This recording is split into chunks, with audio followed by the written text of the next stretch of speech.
साथियों का, जेपी सिंह साहब का और रितेश पांडे जी का हृदय से हम लोग धन्यवाद कर रहे हैं।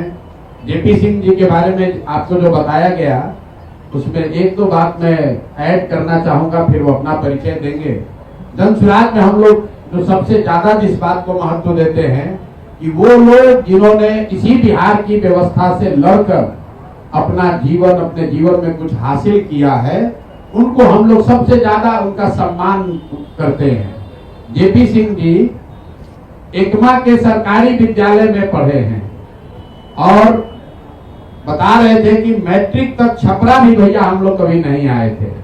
फिर पटना कॉलेज आए और आर्थिक स्थिति परिवार की ऐसी थी कि आगे पढ़ने की भी व्यवस्था नहीं थी, तो इन्होंने सेना में नौकरी की। सेना में नौकरी करके उसके बाद एयरपोर्ट अथॉरिटी में नौकरी की और फिर आईपीएस में 59th रैंक इंडिया में इनका रहा है। ध्यान रखिए, ये बिहार के लड़कों की ताकत है। 59th ऑल इंडिया रैंक इनका है और अभी सर्विंग एडीजी हैं। बिहार के एडीजी लोग का हालत देख लीजिए। लोग बता रहे हैं, बिहार का एडीजी बता रहा है कि किसान लोग छुट्टी पर है इसलिए क्राइम हो रहा है। ये हिमाचल प्रदेश के one of the most distinguished IPS अफसर हैं, लेकिन हम लोग के लिए सबसे बढ़कर बिहार के वो बेटे हैं जो हिमाचल में बहुत इन्होंने नाम कमाया है। 2 जगह वहां रेंज आईजी रहे हैं, वहां पर 3 जिलों के एसपी रहे हैं और अपना परिचय ये और देंगे कि ये क्यों जन स्वराज से जुड़े हैं। तो मैं इनका फिर से एक बहुत बड़े परिवार की ओर से इनका स्वागत, इनका अभिनंदन और आप सबसे गुजारिश कि आप लोग इनकी मदद भी कीजिए और इनके अनुभव का लाभ जन स्वराज को और आने वाले समय में बिहार को मिलेगा। और आज से बढ़िया कोई दिन नहीं हो सकता था, क्योंकि पिछले 5-7 दिन में हम लोग देख रहे हैं कि क्राइम की हालत बिहार में क्या हो रही है और किस तरह पुलिस अफसर यहाँ पर लोगों को बेवकूफ बना रहे हैं। दूसरे हमारे साथी हैं रितेश पांडे जी। हम ज्यादा पिक्चर नहीं देखते हैं, गाना होना भी कम ही सुनते हैं, लेकिन इतना हम जानते हैं कि भोजपुरी में सबसे ज्यादा एक गाना अगर कोई सुना गया है तो रितेश पांडे जी का गाना है हेलो। क्या नाम है गाने का? हेलो कौन? देखिए आप लोग बता रहे हैं 110 करोड़ 110 करोड़ लोगों ने उसको अभी तक उस गाने को देखा है। ये घर में इनका जन्म हुआ है। ये भी सामान्य परिवार के बच्चे हैं। इनके पिताजी शिक्षक थे, शिक्षक पहले रहे हैं। बीच में लालू यादव के जमाने में वो नौकरी भी चली गई। ये बता रहे थे कि बच्चे को पढ़ाने के लिए इनके बाबूजी बनारस गए, बच्चों को ले गए, वहां बच्चों को पढ़ाया और उस संघर्ष से निकले हुए ये आदमी आज 40-50 पिक्चरों में इन्होंने अभिनेता के तौर पर काम किया है। बहुत बड़े सिंगर हैं और ये दोनों लोगों से मैं चाहूंगा कि 2-2 मिनट अपनी बात रखें। उसके बाद आज का जो विषय है जो आपको ज्यादा महत्व है, चाल चरित्र चेहरा वाली बीजेपी के अध्यक्ष के चाल चरित्र चेहरा का दूसरा किस्त आज जारी होगा और आपसे सीधे मुखातिब होंगी राजेश शाह जी की मां और उनकी बहन। जिस व्यक्ति की हत्या कर दी गई है उनकी मां यहाँ अमला देवी जी आई हैं और उनकी बहन आई है। ये लोग देखिए डर के मारे, उनकी बहन देखिए वहां किनारे बैठी हैं और मैं रीता जी, और मैं आप सबसे ये अनुरोध करूंगा कि बिहारी होने के नाते अब इनकी सुरक्षा का जिम्मा अब हम लोगों का है। इनको कल दिन रात तक लोगों को इनको धमकी दे रहा है कि सामने मत आइए कैमरा पर। ये माँ और बहन इस पूरी व्यवस्था के खिलाफ 2007 से लड़ रहे हैं, वो पूरी बात बताएंगे अभी आपको उससे। और आज इसलिए भी चुना है कि आज मोदी जी आ रहे हैं, देश के प्रधानमंत्री आ रहे हैं, बड़ी बड़ी बात कहेंगे। और आज सुनिएगा कि उन्हीं के पार्टी के अध्यक्ष जिस पर मर्डर का आरोप है, वो जिस बच्चे की हत्या हुई है उसकी मां अमला देवी कैसे अपना जीवन बिता रही है 2008 से, आप उन्हीं के मुंह से सुनिएगा। उससे पहले ये 2 साथी जो जन स्वराज में जुड़ रहे हैं, मैं आपसे आग्रह करूंगा कि 2-2 मिनट अपना बात रख दें। बहुत बहुत धन्यवाद। आराम से बैठिए।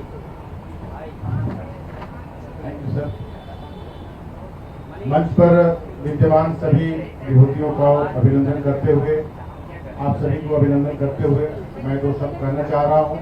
मेरा नाम जयप्रकाश सिंह, गांव टेगड़ा, मांझी, सारण का रहने वाला हूँ। पिताजी किसान, बचपन से गांव में ही समय बिताया, गांव के स्कूल से पढ़ा, आगे पटना विश्वविद्यालय से स्नातक हूँ मैं पटना कॉलेज। उसके बाद मैंने short service commission army join किया।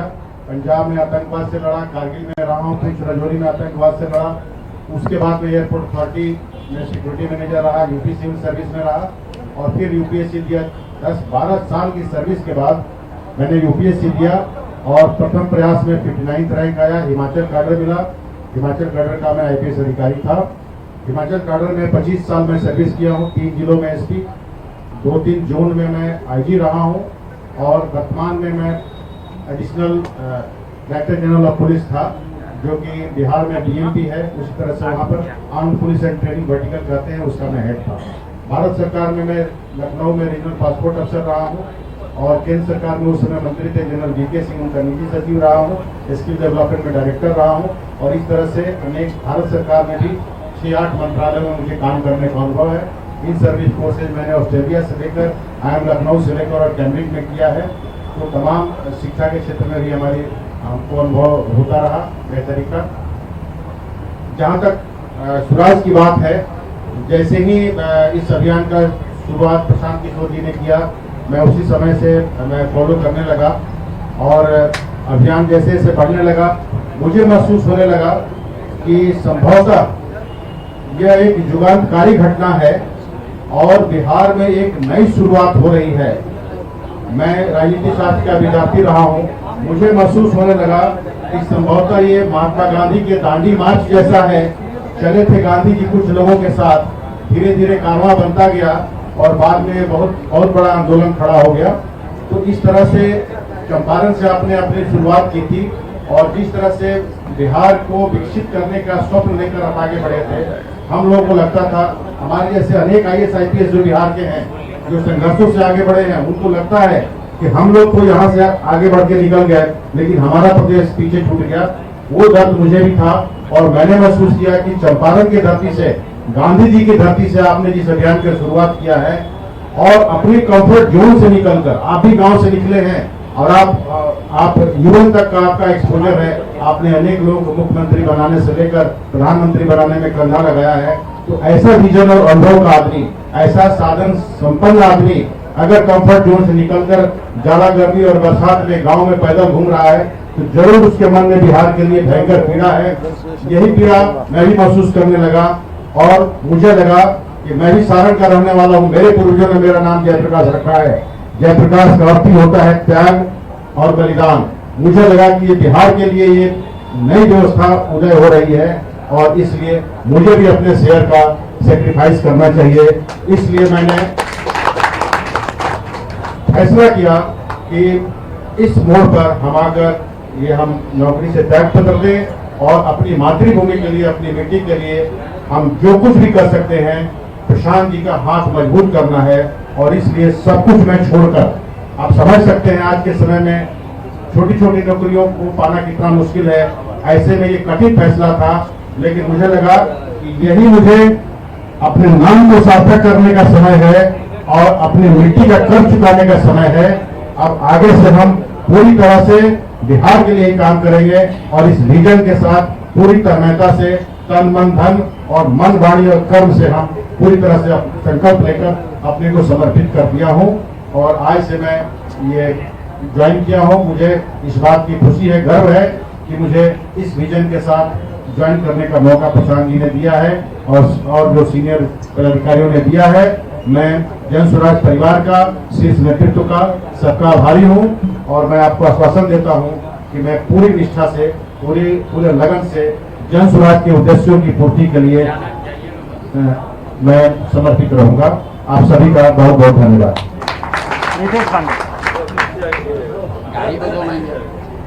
बहुत बहुत धन्यवाद जी।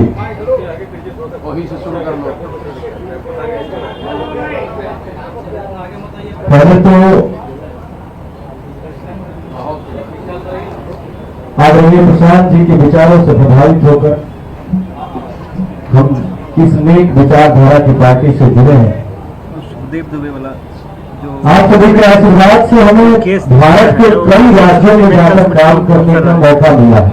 मुख्य सुरक्षा अधिकारी बन गया और वहाँ बिहारियों को किस हेय दृष्टि से देखा जाता है, हमने उस पीड़ा को भी झेला है। क्यों? क्योंकि बिहार के लोग वहां जाकर मजदूरी करते हैं। ऐसा नहीं है कि मजदूरी ही करते हैं, बहुत उच्च पदों पर भी बिहारी है अपने मेहनत के बदौलत।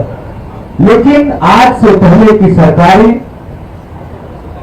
बिहारियों को बाहर जाकर मजदूरी करने पर विवश कर दिया है, क्योंकि उचित शिक्षा की व्यवस्था नहीं थी।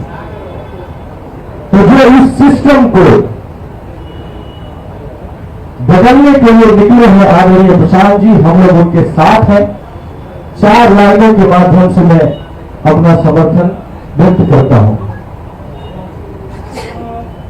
कि जनता ही वो मालिक अब की बार चाहते हैं, जन सूरज है जनता का अधिकार चाहते हैं, कि रोजी रोजगार चाहते हैं, नया बिहार चाहते हैं, रोजी रोजगार चाहते हैं, नया बिहार चाहते हैं। पढ़ा लिखा हो अपना परिवार चाहते हैं, रुके पलायन यहीं पे हो व्यापार चाहते हैं, कि रोजी रोजगार चाहते हैं, नया बिहार चाहते हैं। बहुत बहुत धन्यवाद। रितेश भाई ने जो दर्द बयान किया है, ये सब बिहारी का, हर परिवार का, हर बच्चे का, हर माँ का, हर पत्नी का ये दर्द है। हम लोग यही रोजगार चाहते हैं, यही वो नया बिहार चाहते हैं जहाँ यहीं पर रोजगार हो। हम लोग मोदी जी का सड़क और ट्रेन बहुत सुन लिए, अब हम लोग को रोजगार चाहिए। अब ये बात खत्म हुई इन दोनों साथियों से, आगे आपका मुलाकात, आपकी साक्षात्कार होती रहेगी। मैं अनुमति चाहूंगा कि राष्ट्रीय अध्यक्ष जी आज जो दिलीप जायसवाल जी के बारे में, जो व्यक्ति के बारे में नहीं है, भाजपा के राज्य के अध्यक्ष के बारे में जो हम लोग आज प्रेस कॉन्फ्रेंस है उसकी विधिवत शुरुआत की जाए। बहुत बहुत धन्यवाद। ज्वाइन तो ये लोग किए हुए हैं, आप फोटो खिंचाना है। अच्छा, तो एक बार खड़ा होकर हम लोग फिर से करना पड़ेगा।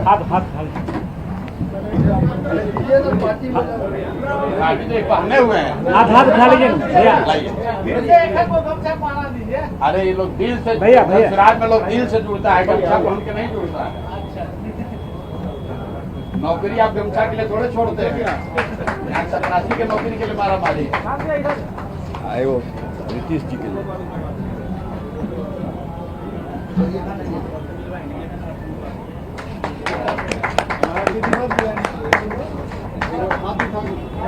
हाथ उठा लिया जाएगा लास्ट में यार, कम हो जाएगा, कम हो जाएगा। अभी दिलीप जायसवाल का सुन के जाओ भाई। हाथ उठा लिया, सीधा हो जाइए, आप झुक जा रहे हैं।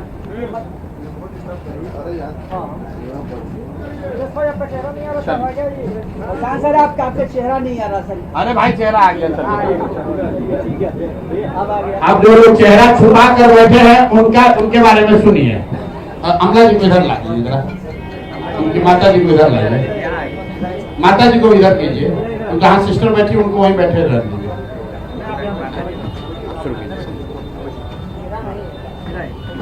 सब लोगों को नमस्कार। और मैं राष्ट्रीय अध्यक्ष होने के नाते खेद प्रकट करता हूं कि आप लोग गर्मी में थोड़ी सी दिक्कत हुई है।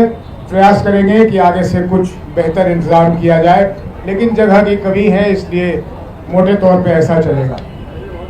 ये जो प्रकलन है जिसके बारे में विस्तार से तो प्रशांत जी से भी ज़्यादा पीड़ित जो हैं वो बताएंगे, लेकिन मैं एक ही चीज स्पष्ट कर देना चाहता हूं कि धीरे धीरे ये प्रयास हो रही है भारतीय जनता पार्टी की तरफ से कि इसको कोई व्यक्तिगत लड़ाई में तब्दील कर दी जाए।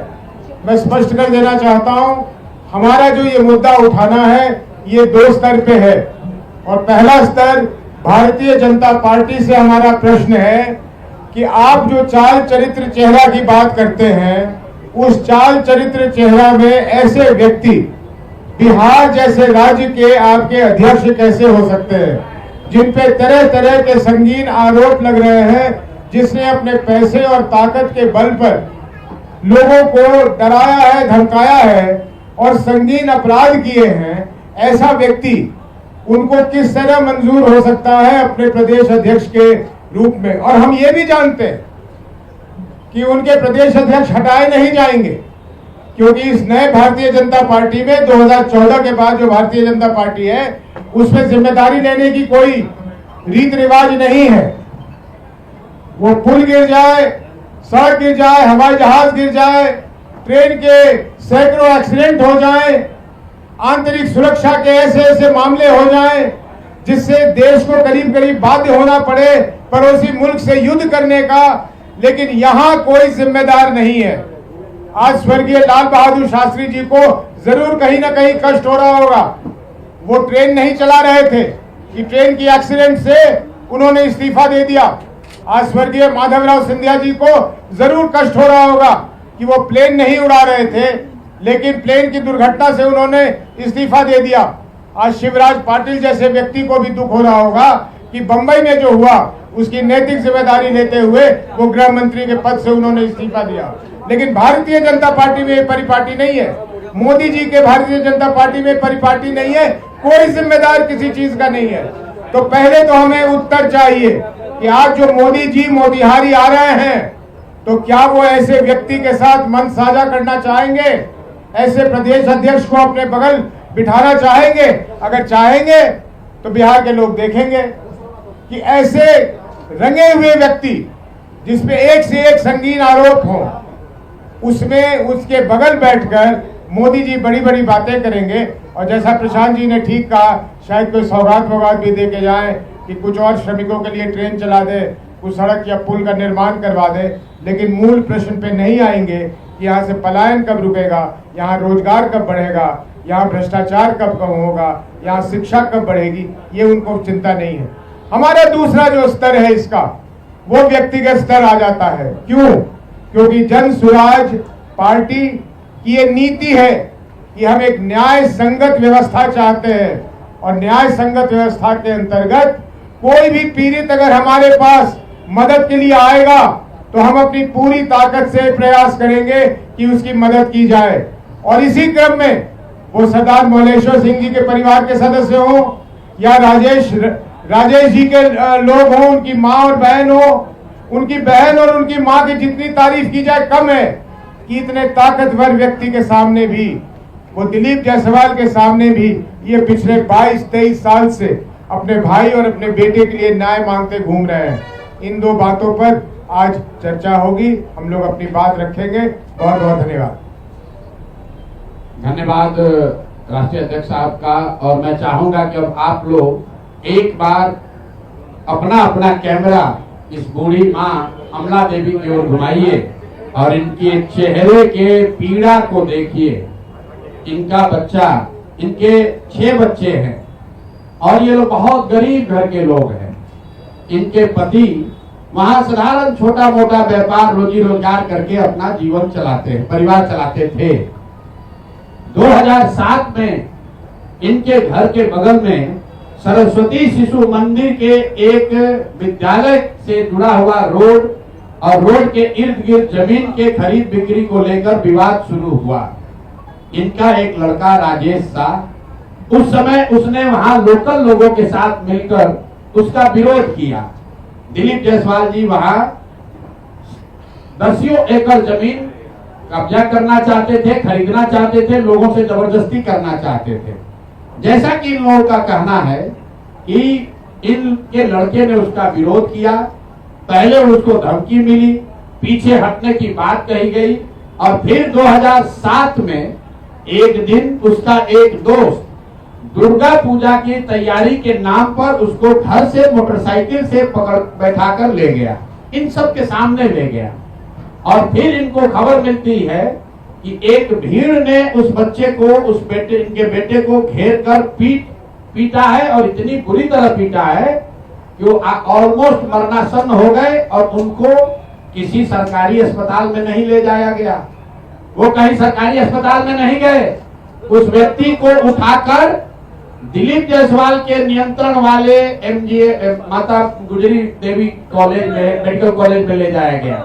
हद सुनिए कि भाई लड़का इनका गया और तथाकथित तौर पर पुलिस का जो एक वर्जन है कि भीड़ ने उसको मारा, उसके पास पिस्टल था, ऐसा पुलिस के एक आरोप पत्र में कहा गया है, जैसा कि किसी ने इल्जाम लगाया है।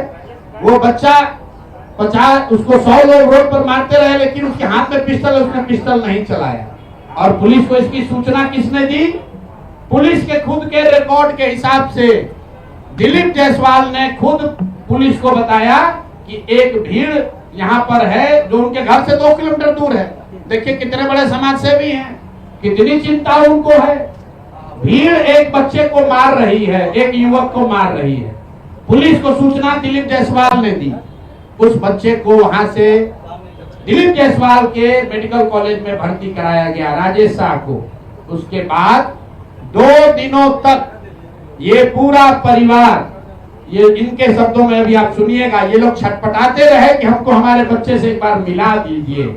इनको इनके बच्चों से, राजेश शाह से उनके माँ उनके बाबूजी को मिलने तक नहीं दिया गया। और पुलिस ने केस ये बना दिया कि यही आदमी सुपारी लेकर दिलीप जायसवाल का मारने आया था, पिस्टल लेकर, और दिलीप जायसवाल के समर्थकों ने या सामान्य नागरिकों ने उसको घेर कर मार दिया। अब वहीं पे खत्म नहीं हुई बात। 1 साल तक करीब करीब इनका FIR रजिस्टर नहीं किया गया है। उस जवान लड़के के मौत के सदमे से इनके पति, अमला देवी के पति और उस लड़के के बाप 2 बरस में बेड पर गिरकर उनकी मृत्यु हुई है। और तब से ये बूढ़ी माँ और ये बच्ची, उस व्यक्ति की बहन रीता जी, ये लोग तब से लड़ाई लड़ रहे हैं। हाई कोर्ट गए, मुख्यमंत्री के दरबार में गए, वहां से ऑर्डर हुआ कि इस पर तुरंत कार्रवाई की जाए। वहां का SP, अब नाम पिछली बार नहीं बताया था, आज बता रहा हूं, MK नायर, उसने MR नायक जो वहां के SP थे, उनकी पत्नी बजाबता आज MBBS करके डॉक्टर हैं। जरा पता कीजिए कि इस केस के बाद वो डॉक्टर कैसे बन गए। उस केस का IO SK दुबे, नाम नोट कीजिए, मैं सीधा नाम बता रहा हूं।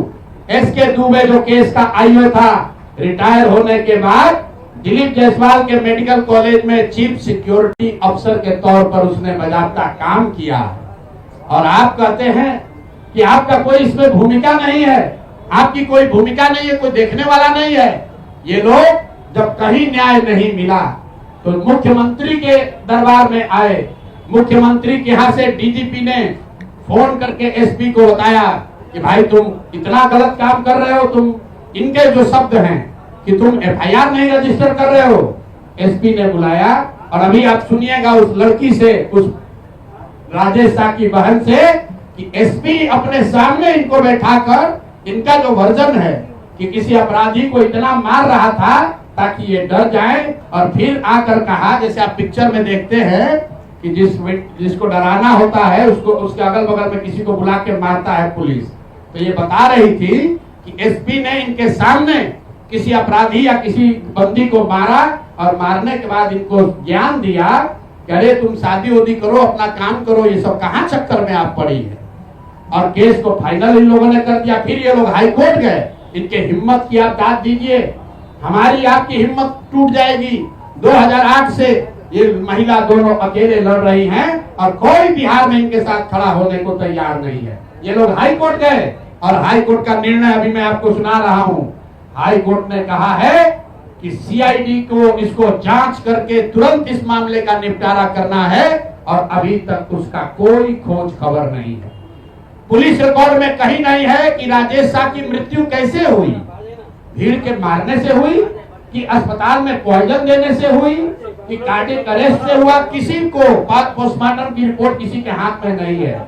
और ये लोग, जब से दिलीप जायसवाल को ये पता चला है कि ये महिलाएं जन सुराज के संपर्क में आई हैं, ये पब्लिक में बात उठ सकती है, तो कल की बात बता रहा हूं आपको, ये महिला को 50 से ज्यादा फोन किया है उनके गुर्गों ने कि अगर पटना जाओगे तो खैर नहीं है, यहाँ आकर जो समझौता करना है कर लीजिए। मैं कैमरे पर कह रहा हूँ, और अगर नहीं होगा तो कल परसों आपको नंबर भी जारी करेंगे, किस नंबर से वहां के लोकल नेता 4 अभियुक्त, चारों भाजपा के लीडर है वहां।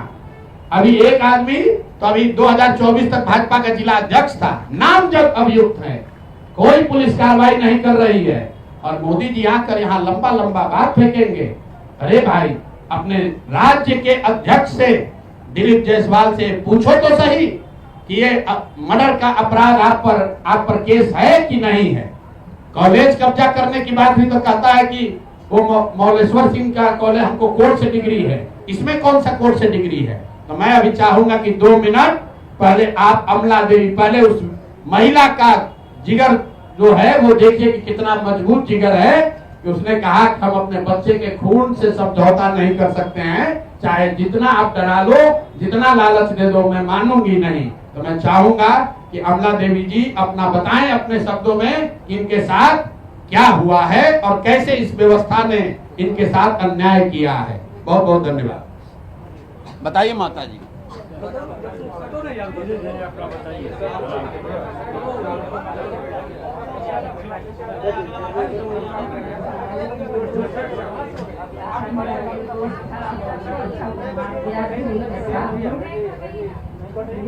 ने हमारे बच्चा को मार दिया, बेटा को, और उनको देखने तो हाथ नहीं दिया। कितनों समझ गए, कितनों गोल पकड़े, हमको देखने तक नहीं दिया। और हम आप माइक पकड़िए ना, आप माइक पकड़िए, आप बोलिए माता जी बोलिए। उसके बाद भी हमको बहुत अति किए, टॉर्चर किए, बहुत किए, मगर हम नहीं हटे। हम यहाँ तक आ चुके हैं। आप लोग का शरण में इसका इंसाफ दीजिए, आप लोग हमारा बच्चा का इंसाफ कीजिए। जिसको जो पूछना है पूछ सकते, उनकी बहन को दीजिए। मेरा नाम गीता कुमारी है। आगे आगे आगे। अरे वो डरी हुई है भाई, आप लोग कह रहे साड़ी हटा दीजिए, हमने कहा है अपना चेहरा, उनको इतना डर है, कल तक कह रहा है कि यहाँ रहने नहीं देंगे। अब देखिए हालत क्या है बिहार का। बोलिए आप, अब चेहरा ढक के ही बोलिए। मेरा नाम गीता कुमारी है। मैं वो वाला बहन हूँ जो अपने भाई का मरा मुँह तक नहीं देखने दिया गया, इतना टॉर्चर किया गया उसको। बार एमजीएम के गेट पे जाते थे, बार भगा देना था, सब बेइज्जत किया था कि दिल की बहन हो, दिल की बहन हो बोल के। ना कोई मीडिया वाले मेरे साथ था, ना कोई नेता मेरे साथ थे, कोई भी मेरे साथ नहीं थे। और बहन के लिए कर सबके पास जा रही थी, सब बोल रहा था कि तुम्हारे भाई को मारेगा नहीं, अपने मेडिकल कॉलेज में इलाज करवा रहा था। उसके बाद मुझे सिर्फ लाश सौंप दिया गया पुलिस द्वारा।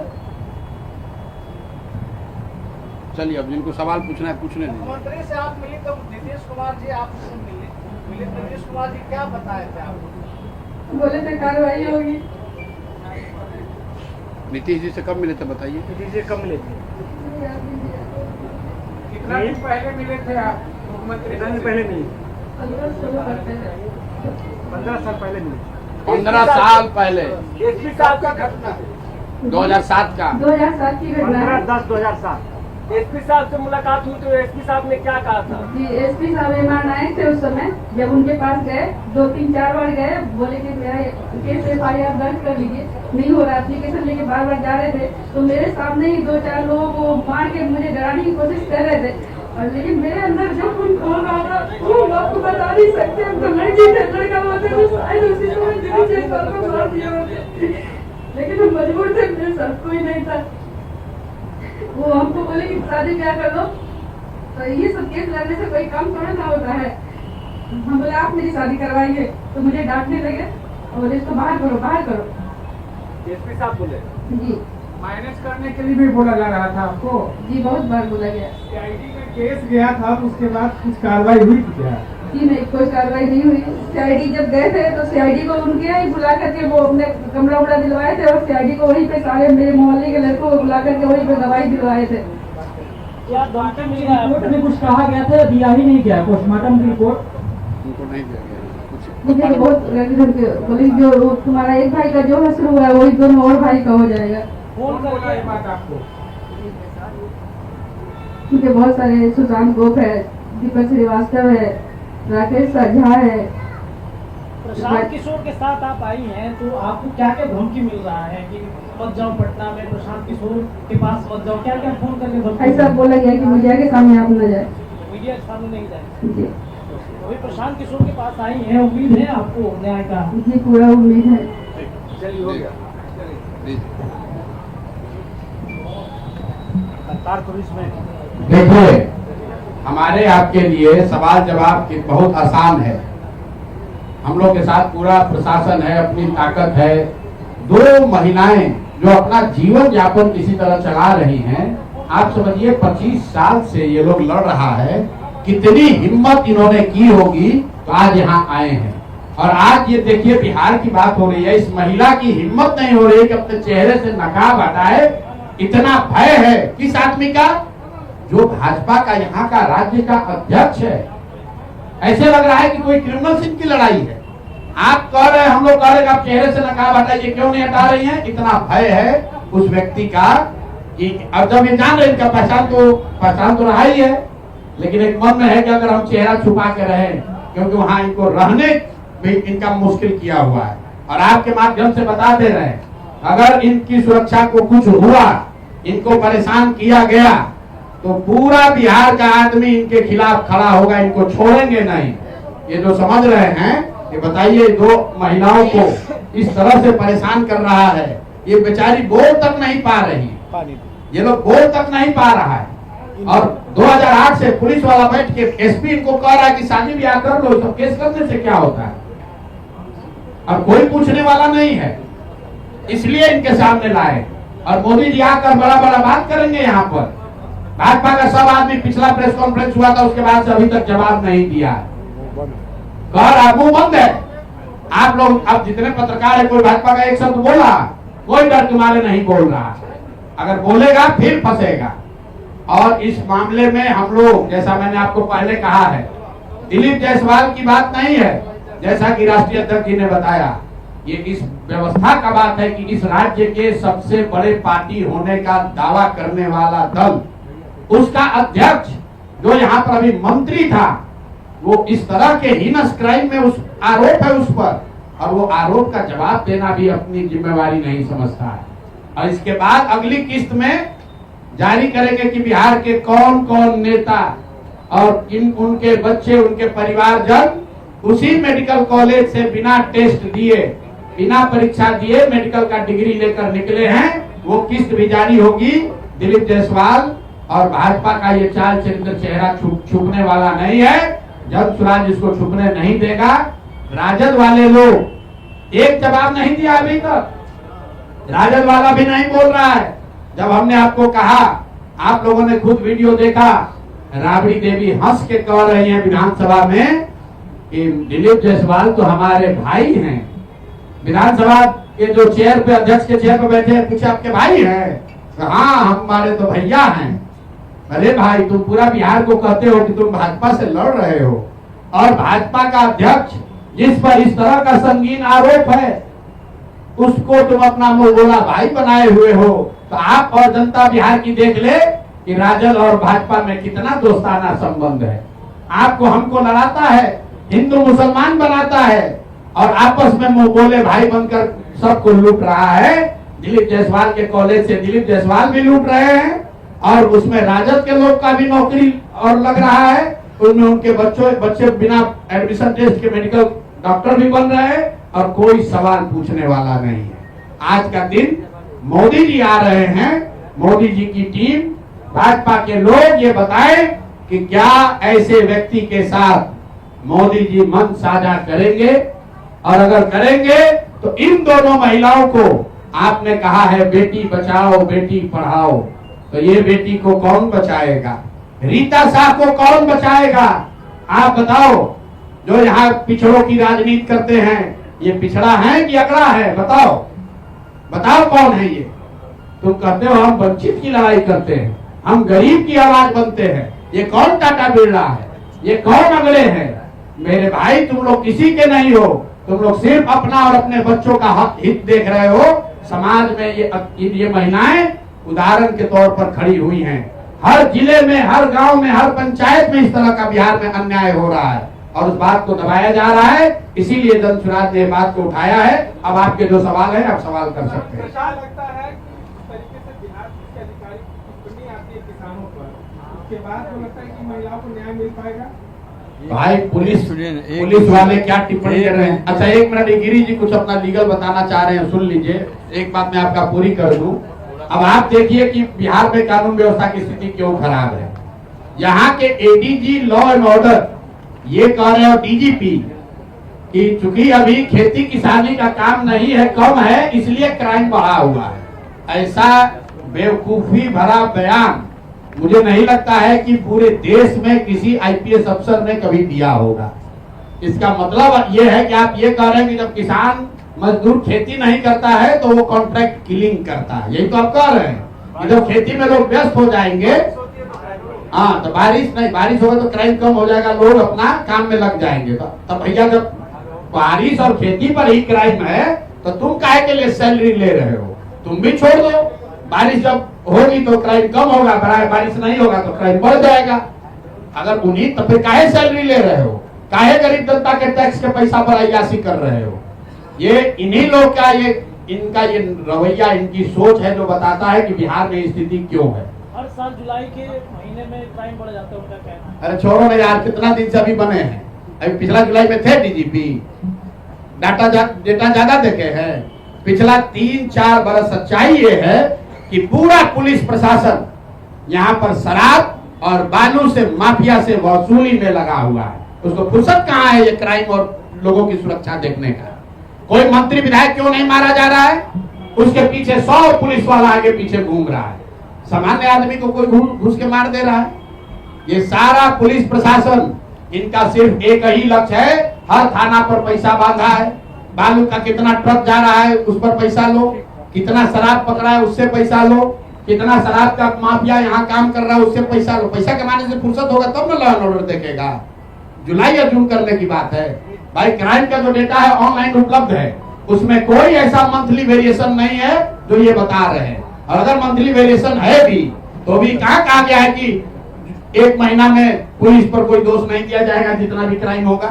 क्या बात करते हैं ये लोग? नीतीश कुमार 125 यूनिट बिजली देकर 2025 के राजनीति। अब फिर आप लोग चले, 20 वर्ष से ये आदमी बैठा हुआ है। नीतीश कुमार 20 वर्ष से सरकार चला रहे हैं। एक इनकी उपलब्धि है, इनका नाम सर्वमान्य नाम है पलटू राम। तो बिजली के नाम पर भी इनका पलटू राम कितने बड़े देख लीजिए। विधानसभा में खड़े होकर नीतीश कुमार ने कहा कि फ्री बिजली देने से ज्यादा गलत काम कोई हो ही नहीं सकता। ये मेरे शब्द नहीं है, नीतीश कुमार के शब्द है विधानसभा में, कि बिजली कम दर पर मिलनी चाहिए, फ्री नहीं मिलनी चाहिए, नीतीश कुमार ने कहा। लेकिन ठहरे पलटू राम, तो जब जीवन में हर चीज पर से पलट गए तो इस पर भी पलट गए। अब आ जाइए आप विषय पर। बिहार में हम भी गांव गांव चले हैं। बिजली को लेकर लोगों की समस्या ये है कि बिजली का बिल गलत आ रहा है, ज्यादा आ रहा है। स्मार्ट मीटर को, प्रीपेड मीटर को लेकर लोगों की समस्या है। एक दिन भी अगर आपका बिजली का बिल आप जमा नहीं किए, मीटर खत्म हो गया, आपका घर में अंधेरा हो गया। ये नीतीश कुमार ये कर रहे हैं कि पहले तो कभी फ्री बिजली दिए नहीं, और अभी चुनाव के 1 महीना पहले 125 यूनिट आपको बिजली देंगे, और जो 125 यूनिट से ज्यादा कंज्यूम करेगा उसको बिजली का ज्यादा दर देना पड़ेगा। एक बात इसका कैच समझ लीजिए, ऐसा नहीं है कि सबको 125 यूनिट फ्री है। जो 125 यूनिट तक खर्चा करेगा उसी को फ्री है। तो 80% आदमी 125 यूनिट से ज्यादा खर्च करेगा। तो अगर वो बिजली का दर 2 रुपए था तो बढ़ के हो जाएगा 3 रुपया।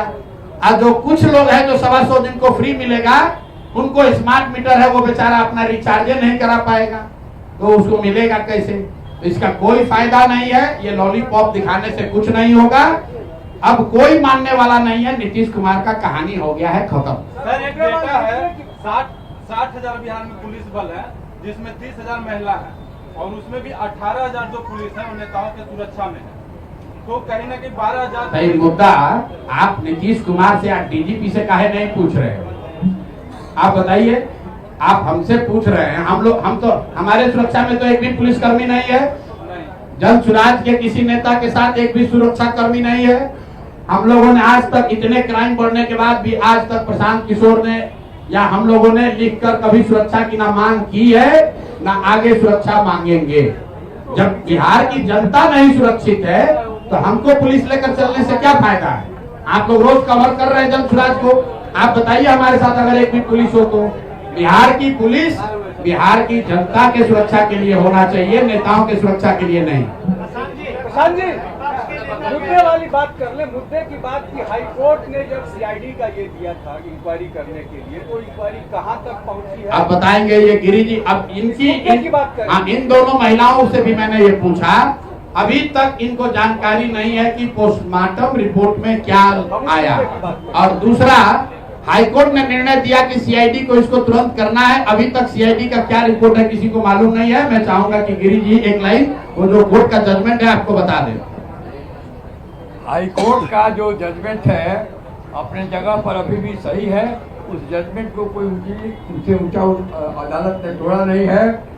तो ये सीआईडी और गवर्नमेंट पर बाध्य है, उन लोगों को रिपोर्ट देना चाहिए। अभी हम लोगों के संज्ञान में आया है और इन दोनों महिलाओं को हम एश्योर करते हैं कि इन लोगों की तरफ से दूसरा मुकदमा करके हाईकोर्ट के संज्ञान में हम लोग लाएंगे कि आपका आदेश आज तक पालन नहीं हुआ है। जहाँ तक इनके बेटे का सवाल है, इसके बारे में प्रशांत जी बहुत डिटेल बता चुके हैं। लेकिन एक नया अभी हमको रात में किसी ने व्हाट्सएप किया है, तो फिर उसका कॉपी हमने देखा है। 2 मई को एक लड़का का नाम है समरजीत सिंह, 19 साल का लड़का है।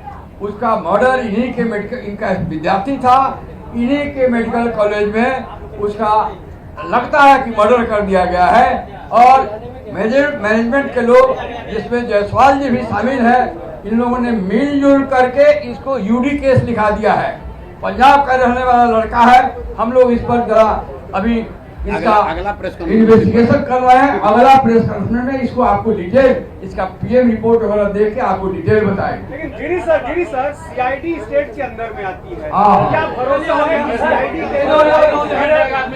तो हम लोग ये भी कर सकते हैं, हम लोग ये भी मांग कर सकते हैं कि सीआईडी चूंकि नहीं किया कर रहा है, इसलिए इसको सीबीआई को दिया जाए और इसका जांच कराया जाए। मैं आपको श्योर करता हूँ 1 हफ्ते के अंदर में इन लोगों की तरफ से रिट फाइल हो जाएगा और जन सुराज इसको छोड़ेगा नहीं। इस इशू को जब हम उठा दिए हैं तो हम लोग को पूछे तो यार। 1 मिनट, ऐसा है बहुत गर्मी है, लेकिन मेरे भाई इसी गर्मी में बिहार के 50 लाख लड़के किसी फैक्ट्री में जाकर अपना हड्डी गला रहे हैं कि बिहार में रहने वाले उनके परिवार के लोग 2 जून का खाना खा सकें। तो थोड़ा सा पसीना अगर आप और हम नहीं बहाएंगे तो बिहार में व्यवस्था नहीं सुधरेगी रे भाई। तो मैं माफी चाहता हूँ कि इसमें गर्मी बहुत लग रही है, लेकिन थोड़ा गर्मी से कुछ नहीं होगा। तो हर जगह जाके देख रहे हैं बिहार के फैक्ट्रियों में, देश भर की फैक्ट्रियों में बिहार के लड़के हड्डी गला रहे हैं। कल हो के वो आपका बच्चा भी हो सकता है, मेरा भाई भी हो सकता है। इसलिए बिहार की व्यवस्था सुधरे, इसके लिए थोड़ा बहुत पसीना, थोड़ा बहुत गर्मी हम लोग बर्दाश्त कर सकते हैं। बहुत बहुत धन्यवाद।